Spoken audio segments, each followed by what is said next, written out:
wabarakatuh. Selamat sore. Apa kabar sahabat harapan semua? Semoga selalu dalam lindungan Allah Subhanahu wa taala. Amin ya robbal alamin. Perkenalkan, nama saya Sinta Oktavianti. Alhamdulillah ya, kita masih bisa bertemu di dalam bulan suci Ramadan ini. Karena bulan suci Ramadan ini banyak sekali pahala-pahala yang berlimpah yang bisa kita dapatkan, sehingga kita harus memaksimalkan ibadah kita sehingga kita bisa mendapatkan pahala yang berlimpah di bulan suci ini. Walaupun di bulan suci ini kita sedang berada dalam kondisi pandemi atau ada COVID-19, tetapi kita harus berkegiatan positif, karena dari kegiatan positif itu kita bisa menghalangi virus-virus corona ini hinggap di tubuh kita. Nah, salah satu kegiatan positif di bulan suci Ramadan ini yaitu bersedekah. Kenapa bersedekah? Padahal lagi krisis kayak gini. Kenapa sih harus bersedekah? Karena sedekah itu bisa membantu orang-orang di luar sana yang jauh sekali ekonominya di bawah kita. Nah, tentunya dengan berbagi kita banyak sekali akan mendapat keajaiban.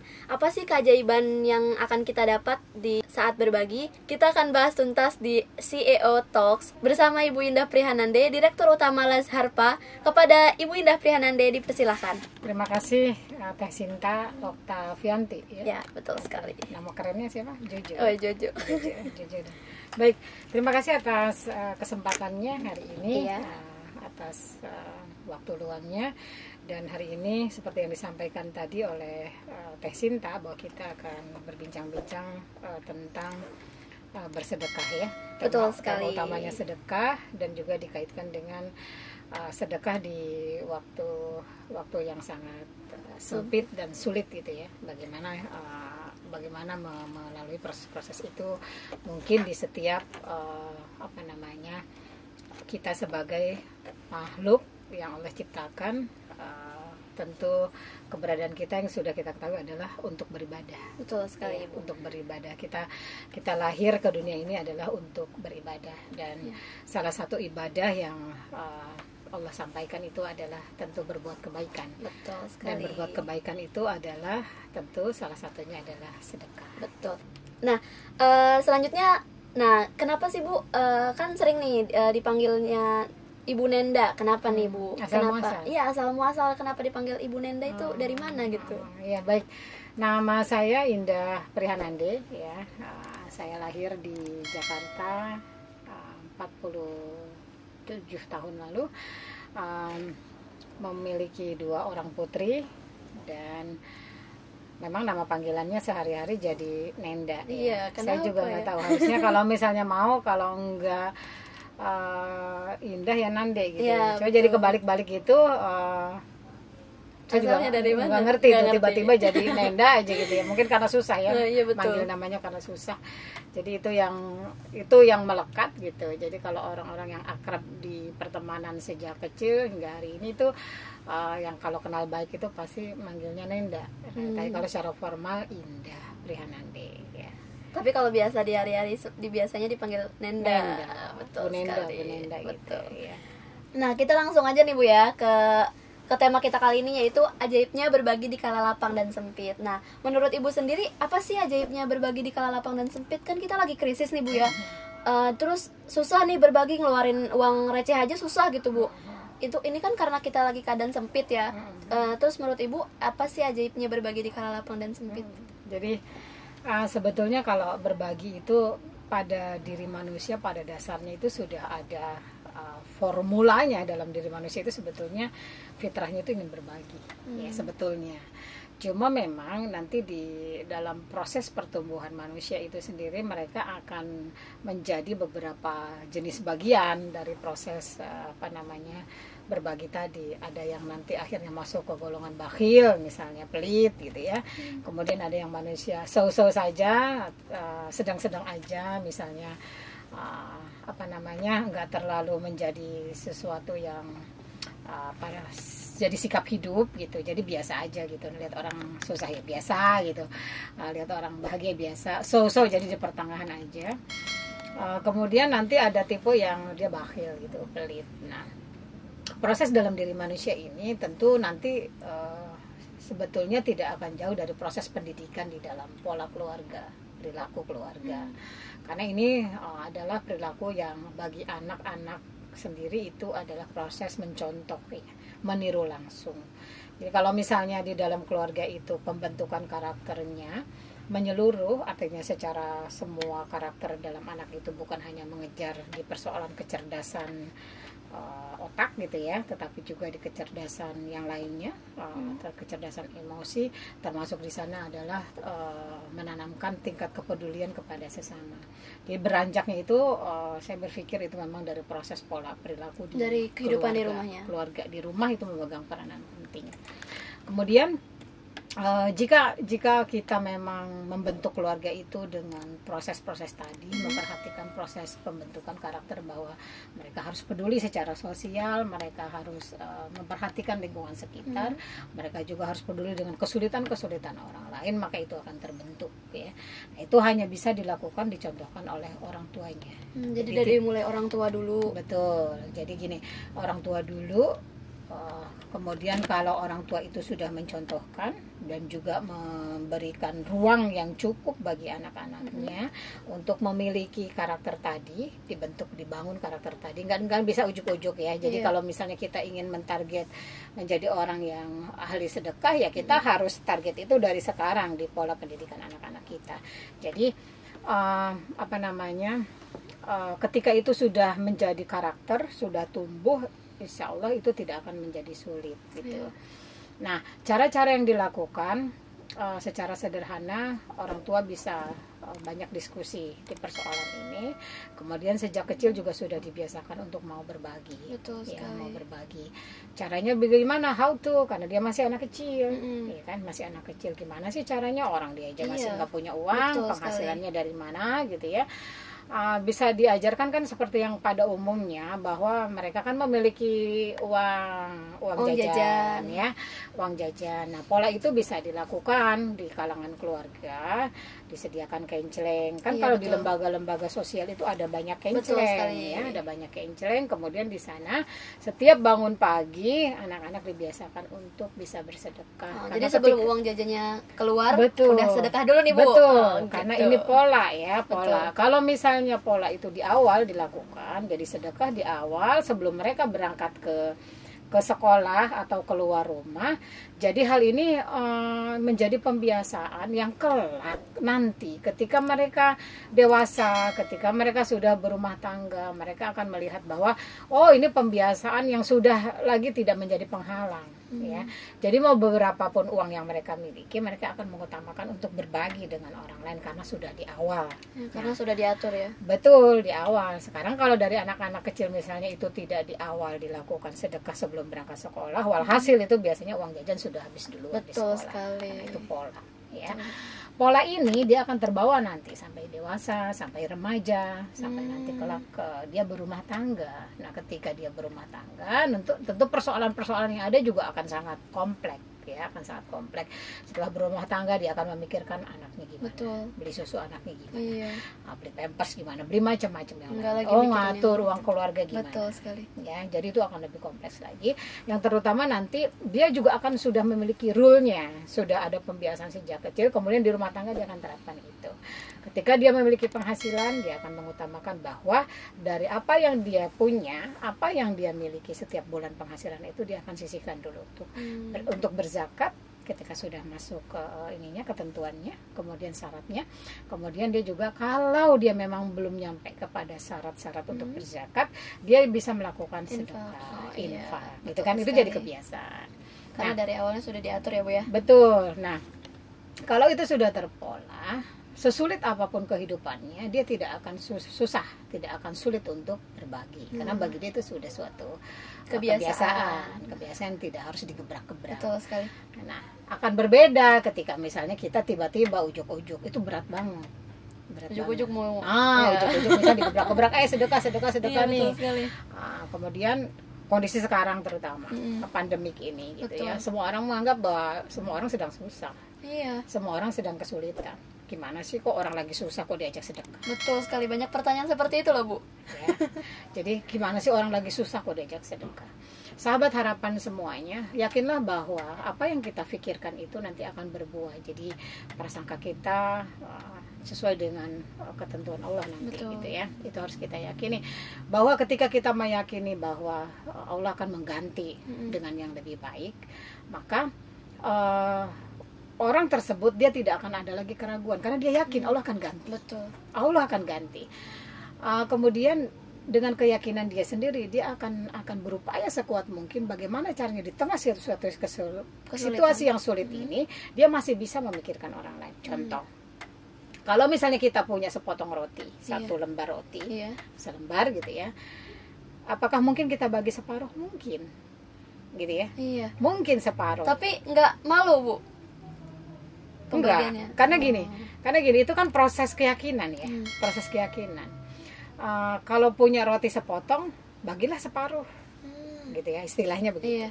Kalau punya uang 10.000, bagilah 5.000 misalnya buat orang lain, gitu ya. Terus kalau tentu kita sebagai manusia normal ada kekhawatiran, wah kalau misalnya kita bagi separuh berarti aku nggak kenyang dong nanti. Betul, Bu. Ya. Nah, kita harus meyakini bahwa proses daripada pemahaman itu di dalam diri kita itu nanti akan Allah cukupkan. Sisanya yang sepotong yang itu kita Allah akan cukupkan, gitu ya. Allah akan cukupkan dengan cara apa? Allah Maha Kuasa kok. Allah yang melindungi kita, Allah yang mengatur semua gerak alam semesta ini, Allah yang menggerakkan semua manusia, gitu kan. Allah yang mendatangkan rezeki, Allah yang menguasai alam semesta, bumi dan langit. Kenapa kita meragukan persoalan itu? Betul sekali. Gitu ya. Jadi ini persoalan ketauhidan, jadi persoalan keyakinan bahwa kita sendiri. Ketika kita memberi kepada orang lain, maka Allah akan ganti dengan yang lebih baik, berkali-kali lipat yang lebih baik. Walaupun kita juga dalam hati kita harus benar-benar tulus, bersih, gitu ya, harus benar-benar. Tapi kita harus yakini bahwa Allah nanti akan ganti. Nah, dengan pola itu, kalau kita alami sekarang dengan pandemik di mana-mana, kemudian kita melihat bahwa semua orang sedang susah, kemudian dalam pikiran kita begini, oh kalau orang lagi susah gini, mana ada orang sedekah, itu juga salah sebetulnya. Itu proses pemikiran yang salah juga. Artinya bahwa kita sebagai lembaga amil zakat, kita belum menuntaskan edukasi kita, pemahaman kita kepada masyarakat bahwa sedekah ini adalah justru jalan yang sangat luas dibentangkan oleh Allah ketika pandemik untuk melindungi kita sendiri. Betul sekali. Ya. Ajaibnya apa sih, Bu, dikala kita harus berbagi ini? Apa ajaibnya? Apa yang akan kita dapatkan ketika kita berbagi di kala sempit ini, Bu? Ya, sebetulnya banyak. Kalau kita baca kisah-kisah misalnya, atau teman-teman sahabat harapan itu cek di cerita kisah keajaiban sedekah, dasar sedekah, itu keluar banyak banget, ya. Dan tentu sebetulnya kalau kita mengingat-ingat apa-apa yang sudah kita lakukan, itu pasti juga akan kita ingat apa sih keajaibannya, pasti ada. Cuma memang seringkali itu kita terbenam tuh oleh rutinitas, oleh kegiatan yang lain, yang sehingga kita merasakan bahwa nggak ada ajaib. Ini yang sedekah yang gue lakukan, padahal banyak sekali. Cuma memang kita butuh perenungan, butuh diem dulu, butuh sejenak merasakan dulu gitu. Contoh, kalau misalnya kita selama ini sedekah, misal, kan Allah janjikan tuh akan dibalas. Dan proses pembalasan itu kan tidak selalu harus uang bentuknya. Betul sekali, Bu. Ya, tidak harus selalu uang. Contoh, oh dia jauh dari sakit, dia sehat selalu, rezeki yang lain, rezeki yang itu juga rezeki nikmat sehat itu luar biasa. Contoh ya, kalau misalnya si A kalau dia sakit parah, misalnya dia harus berobat tiap bulan dengan segala macam penyakitnya yang luar biasa. Kita banyak saksikan deh. Silakan dicek teman-teman yang sakit itu, misalnya dia harus mengeluarkan biaya apa, cuci darah kah atau apakah dan lain sebagainya. Dia memang misalnya sebulan mengeluarkan dana contoh 3 juta. Contoh 3 juta. Kemudian kita yang sehat-sehat saja, apakah kita mengeluarkan dana itu? Tidak. Iya kan? Nah, kalau Allah timpakan sakit itu kepada kita keluar nggak dana sekian? Oh, pasti. Keluar. Dan itu mungkin hal-hal yang harus kita konversi, kita hitung gitu ya ke dalam proses-proses tadi, keajaiban tadi. Karena apa? Karena kita sendiri memang tidak pernah merenungi itu. Kita masih merasakan bahwa sehat itu adalah hak saya. Jadi ketika diambil sedikit, maka kita ngeluhnya banyak. Iya, kan? Sering ngeluh ya, Bu. Ya? Kita ngeluhnya banyak, padahal itu Allah sudah curahkan semua kesehatan itu sejak dia lahir misalnya hingga sekarang. Kemudian dia tertimpa sakit, dia ngeluh. Karena merasa itu haknya. Kok Allah ambil sih? Ya suka-suka Allah mau ambil seperti apa. Kan gitu ya. Sekali. Itu sebagai pengingat juga. Nah, itu coba konversi hitung. Kalau oksigen itu berapa kalau kita bernafas? Betul. Kalau sekarang misalnya di pandemik sekarang, misalnya butuh oksigen untuk bernapas, itu berapa dihitungnya? Itu harus kita hitung juga sebagai nikmat rezeki, dan itu tak Masya Allah, terhitung ya. jumlahnya. Banyak sekali nikmat-nikmat yang Betul. ajaib-ajaib, Banyak sekali, keajaiban banyak yang sekali. didapat ya Bu ya. Banyak sekali. Nah, selanjutnya nih Bu ya, hikmah apa sih yang bakal kita dapat setelah kita berbagi di kala lapang dan sempit? Apa sih gitu hikmahnya gitu? Jadi kalau kita bicara hikmah, tentu kita semua harus melakukan dulu, menjadi pelakunya dulu gitu ya. Menjadi pelakunya artinya memang orang-orang yang dia konsisten terhadap sedekah dan kecanduan terhadap sedekah. Ya, hikmahnya itu akan didapatkan ketika memang itu dilakukan. Nah, persoalannya adalah memang tantangannya manusia itu akan bertarung dengan hawa nafsunya, ya, dengan sifat-sifat kebakhilannya, ya. Pertarungannya ada di situ. Misal tadi kalau misalnya, waduh kalau gue kasih sekian nanti gue kurang nih. Iya. Gitu hitungan matematikanya ya. Jadi kalau aku kasih sekian ini kurang, kalau aku kasih sekian ini kurang. Padahal hitungan-hitungan matematika Allah itu kan Allah janjikan 10 hingga 700 kali lipat. Jadi kalau misalnya kita sedekah taruhlah 50.000, kalau 10 kali lipat itu 500.000. Betul. Ya kan, hitung-hitungan Allah ya. Walaupun memang kalau kita mau mau free, mau tidak tergantung dengan hitung-hitungan, ya udah sedekahkan saja gitu ya. Nanti hikmah yang didapat itu insya Allah justru ketika kita berbagi, ketika kita memaksa melawan hawa nafsu kita untuk menahan harta kita, itu Allah akan limpahkan rasa kebahagiaan yang luar biasa ke dalam hati kita, ya, ke dalam dada kita. Nah, itu hanya pelaku saja yang akan merasakan. Hanya pelakunya saja yang akan kita tidak bisa merasakan kalau kita tidak bisa mendeskripsikannya lagi seperti apa, karena memang dahsyatnya luar biasa. Dan itu nanti akan muncul rasa tenang, ya, rasa tenang ke dalam diri kita. Sekalipun misalnya kita sebetulnya nggak punya apa-apa, gitu. Jadi ukuran kebahagiaan orang tersebut jadi akhirnya berbeda. Bagi dia ukuran kebahagiaan itu adalah dia sudah bergeser bagaimana bisa berbagi kepada sebanyak mungkin orang, kemudian bagaimana dia bisa mendistribusikan harta kekayaannya kepada sebanyak mungkin orang, hingga kebahagiaan dia itu ukurannya di sana.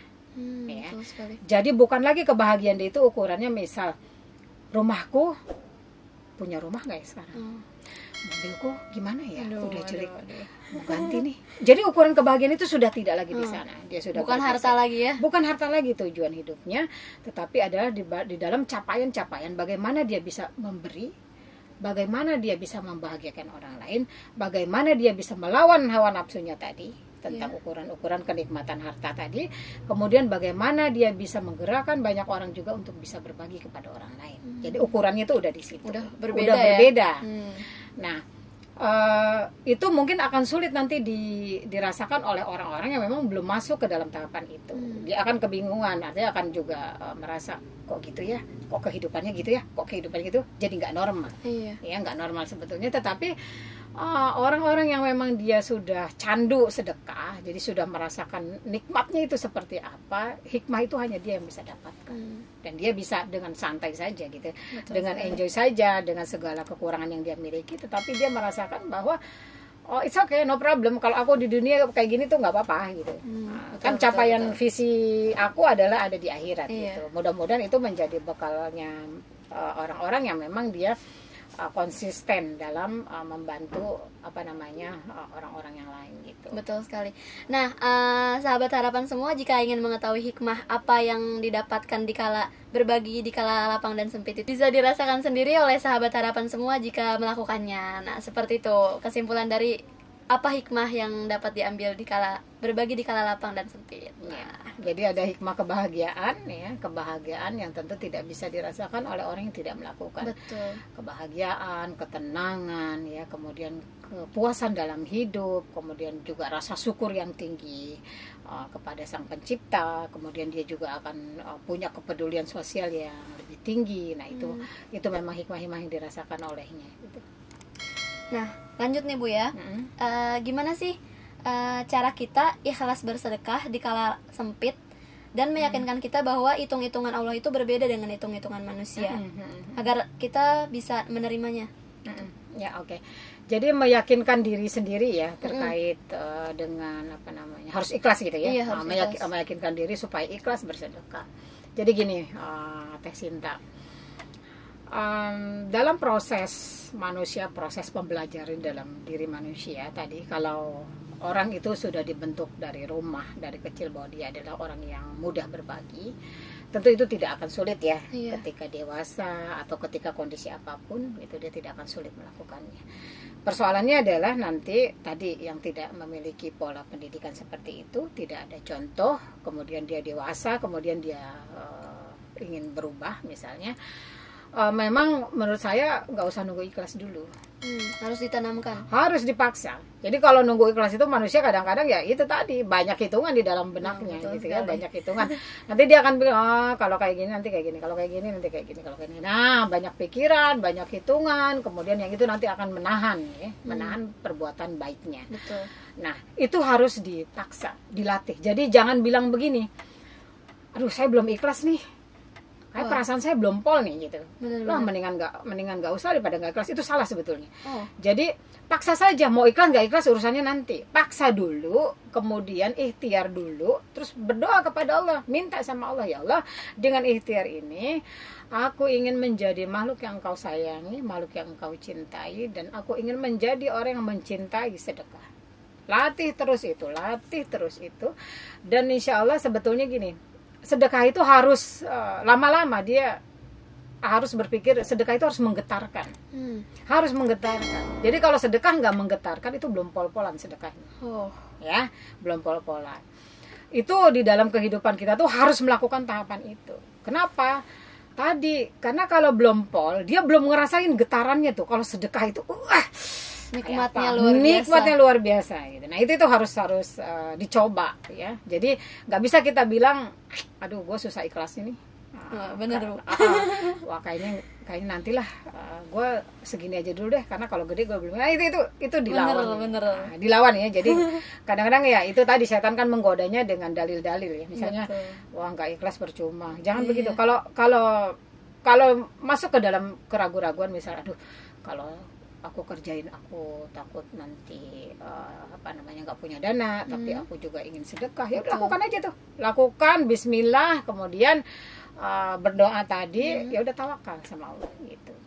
Hitung-hitungan manusia kan beda ya Bu ya sama hitung-hitungan Allah. Nah kayak misalnya kita mau sedekah, kita punya uang 50.000, kita mau sedekah sama orang yang nggak punya, itu kebutuhan kita ke depan itu gimana kalau hitung-hitungan manusia? Kalau hitung-hitungan Allah kan sudah pasti dijamin kan ya.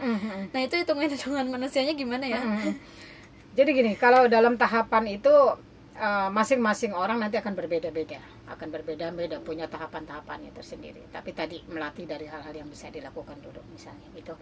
Walaupun memang kita tidak bisa paksa langsung gitu. Ada orang yang memang tidak bisa dipaksa langsung. Tapi ada orang yang memang ekstrim banget dia bisa paksa itu. Jadi masing-masing orang memiliki masing-masing tingkat kapasitas dan lain-lain. Itu nggak apa-apa, nggak ada masalah, itu adalah berproses.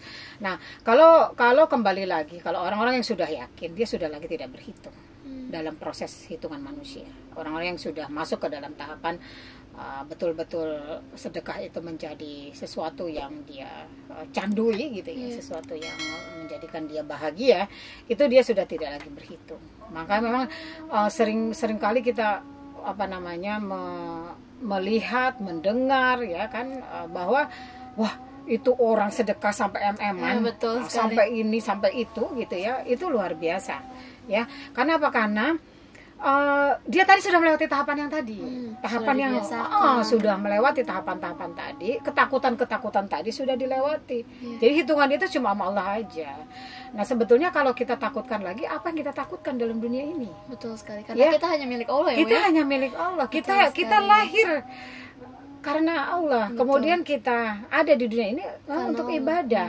Kemudian apakah kita takut Allah tidak menjamin kehidupan kita? Loh, orang kita berbuat baik kok masa Allah nggak jamin kehidupan kita? Sekali. Gitu ya? Itu hitung-hitungan Allah. Iya, kita harus meyakini itu. Jadi bagaimana mungkin Allah tidak akan menyelamatkan kita? Bagaimana mungkin Allah tidak akan memberi makan kita? Orang kita melakukan perintah Allah kok. Betul sekali. Orang kita mempedulikan makhluk Allah kok. Orang kita menyelamatkan kehidupan makhluk Allah kok. Barang siapa yang menyelamatkan kehidupan makhluk, maka Allah akan selamatkan kita. Masya Allah. Ya, jadi itu tahapan, tetapi memang kalau sudah pada titik tersebut dia sudah tidak lagi berhitung.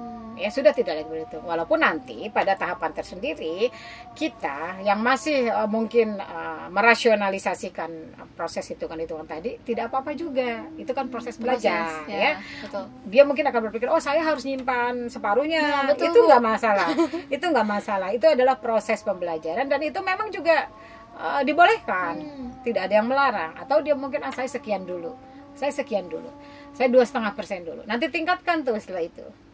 Oh saya 10%, oh 20%, oh 12,5%, gitu-gitu. Ya. Jadi ada tahapannya. Jadi masing-masing ada berbeda-beda. Ada orang yang pakai tahapan gitu panjang, ada orang yang dia nggak pakai tahapan panjang, jadi langsung lompat gitu tuh ada. Jadi masing-masing terserah memilih yang mana gitu, sesuai dengan keyakinannya gitu. Tetapi memang nikmatnya orang yang bersedekah dengan pol-polan itu, dia akan merasakan nikmat yang luar biasa yang tidak bisa dirasakan oleh orang lain.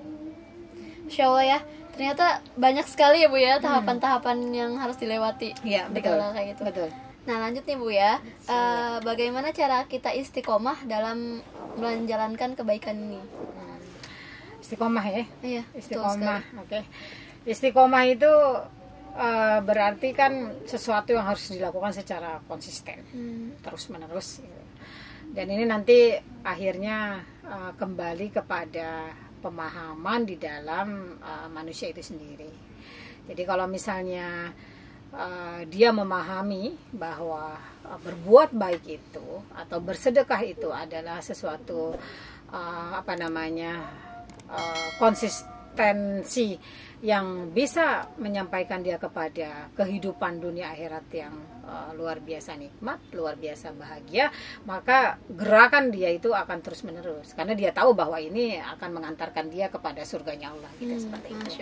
Dia memahami bahwa ketika dia melakukan ini di dunia saja Allah sudah balas gitu. Allah sudah berikan kebaikan-kebaikan itu sendiri kepada dia gitu. Kemudian dia juga akan memahami bahwa nanti di surga apalagi setelah kan Allah balas dengan sesuatu yang lebih baik lagi, lebih dahsyat lagi, lebih nikmat lagi dengan surga yang Allah janjikan tadi ya.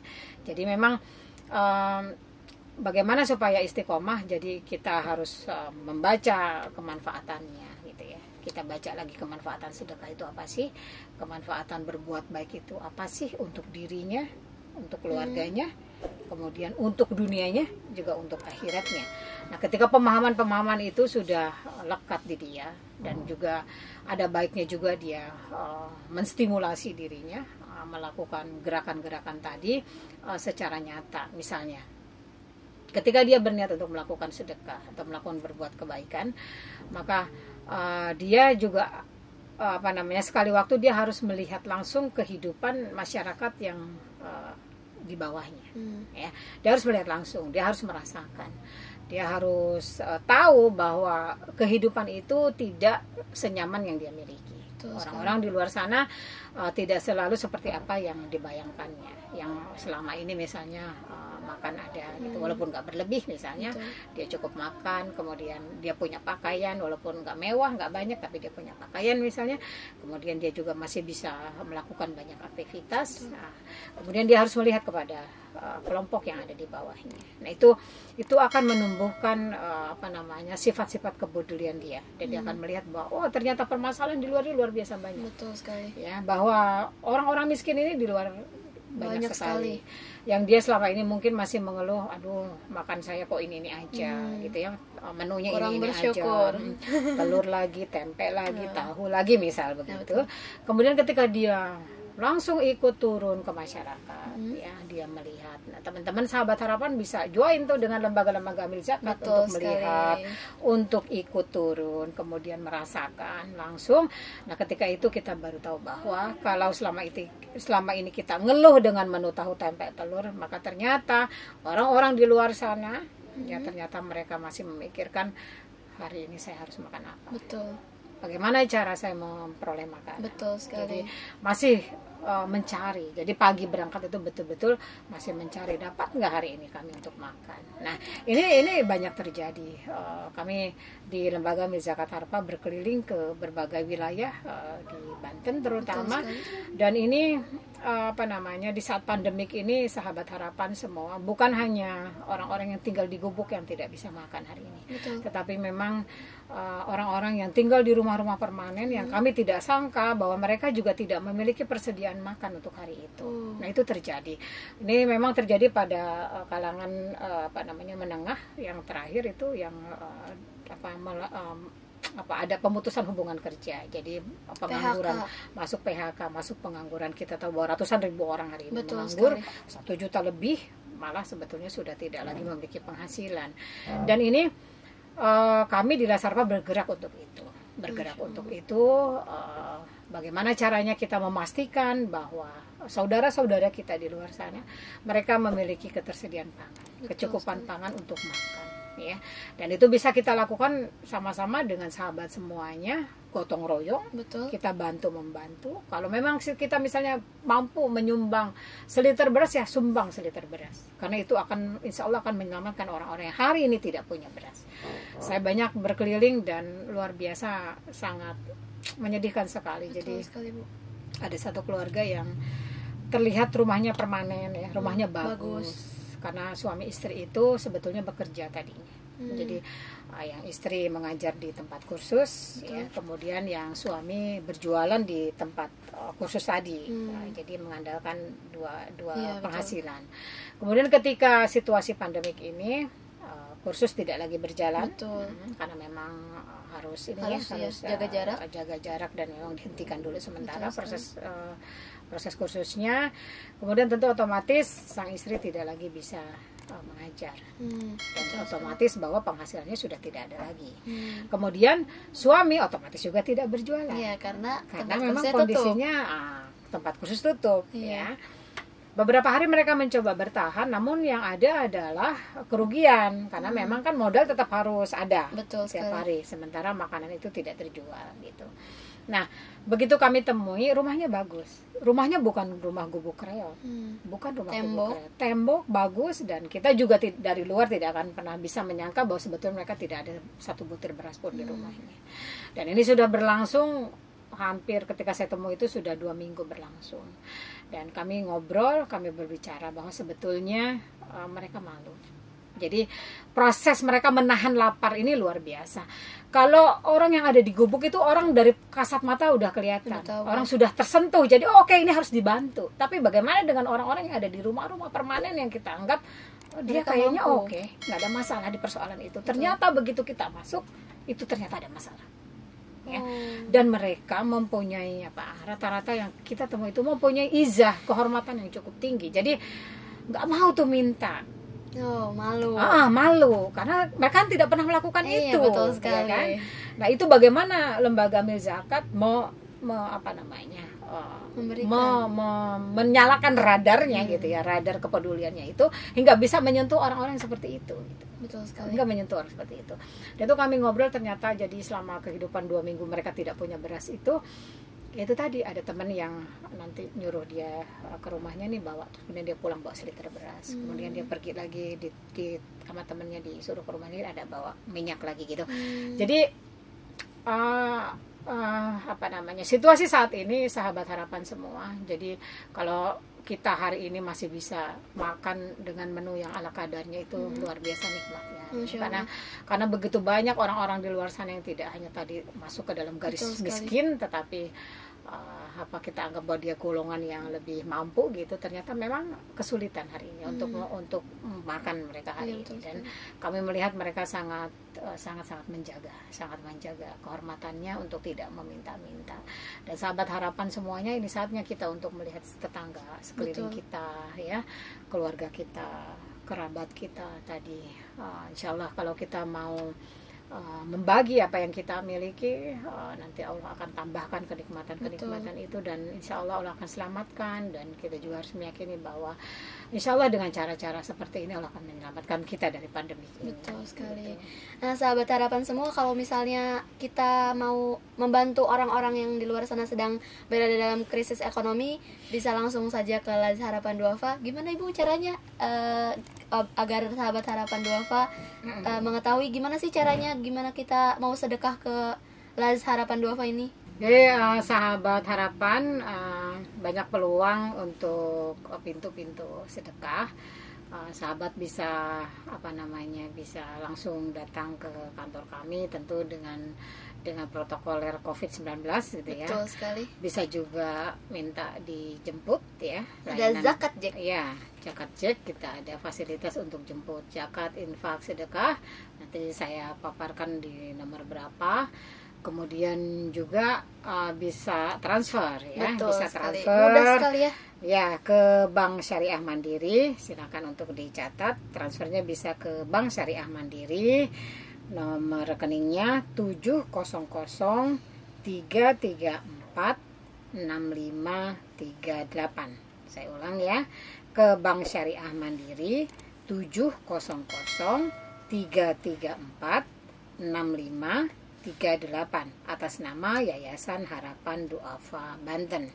Nah, sahabat semuanya, jangan lupa untuk konfirmasi, karena konfirmasi ini penting. Betul supaya sekali. kita bisa memastikan bahwa dana yang diberikan kepada Laz Harpa jelas peruntukannya. Betul sekali. Dan untuk akuntabilitas bagi lembaga kami, karena kami menghimpun dana publik. Betul. Nah, konfirmasi dilakukan di nomor telepon 0812 8707 4484. Saya ulang untuk konfirmasi menyampaikan bahwa transfer sudah dilakukan, atau misalnya ingin dilayani dengan layanan jemput zakat, sahabat bisa kontak di nomor telepon 0812 8707 4484. Demikian. Nah, betul sekali.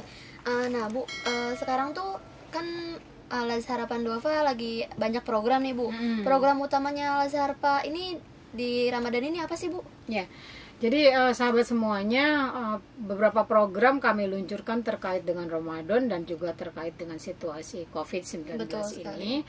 Jadi kami banyak memiliki program, diantaranya yang paling kami kedepankan itu adalah mari bantu, gotong royong bantu pahlawan keluarga ya, untuk pangan mereka. Jadi untuk kebutuhan pangan pahlawan keluarga yang selama ini mereka bekerja menjadi buruh atau pedagang kecil atau abang beca, kuli angkut di pasar, yang kita coba bantu, kita support pangan mereka. Betul sekali. Sahabat semuanya bisa patungan dengan nilai berapapun tadi untuk membantu sahabat-sahabat kita yang lain. Betul sekali. Okay. Nah, selanjutnya itu kita akan mendengarkan closing statement nih dari Ibu Nenda. Nah, apa sih closing statement yang akan disampaikan oleh Ibu Nenda? Ada yang dipersilakan. Ya, baik sahabat harapan semuanya, mungkin ini adalah terakhir. Jadi kita ayo sama-sama kita di saat COVID-19, saat bencana melanda di seluruh dunia ini, ayo sama-sama kita membenahi diri kita sendiri yang selama ini memang kita jauh dari kepedulian. Misalnya bagaimana kita bisa membangkitkan kepedulian diri kita sendiri dan keluarga kita terhadap orang lain. Juga kalau saat ini kita sudah merasa peduli misalnya, nah kita cek ulang lagi pedulinya udah sampai sejauh mana gitu ya. Jangan-jangan kita hanya sekadar untuk menunaikan supaya gugur saja gitu, atau ada enggak effort, upaya kita yang luar biasa untuk bisa membantu sesama. Ini kita coba cek and recheck di dalam diri kita pribadi. Jadi masuk di kelas mana kita hari ini, kemudian kita coba tingkatkan di saat pandemik ini untuk menjadi orang yang lebih baik. Terutama ini adalah Ramadan ya, bulan dimana kita berharap bahwa kita menjadi pribadi yang lebih baik lagi. Hari inilah saatnya kita untuk menguji men-challenge diri kita supaya kita bisa meningkatkan semua kualitas kapasitas yang ada di dalam diri kita. Mungkin itu saja, Teh Sinta. Masya Allah ya, closing statementnya sangat luar biasa sekali. Nah, untuk sahabat harapan semua, jangan lupa like, comment, and subscribe channel YouTube Les Harpa. Terima kasih telah bergabung di CEO Talks kali ini. Nah, sahabat harapan semua, kalau misalnya mau cek program-program apa saja yang Les Harpa punya, bisa dicek di harapanduafa.org.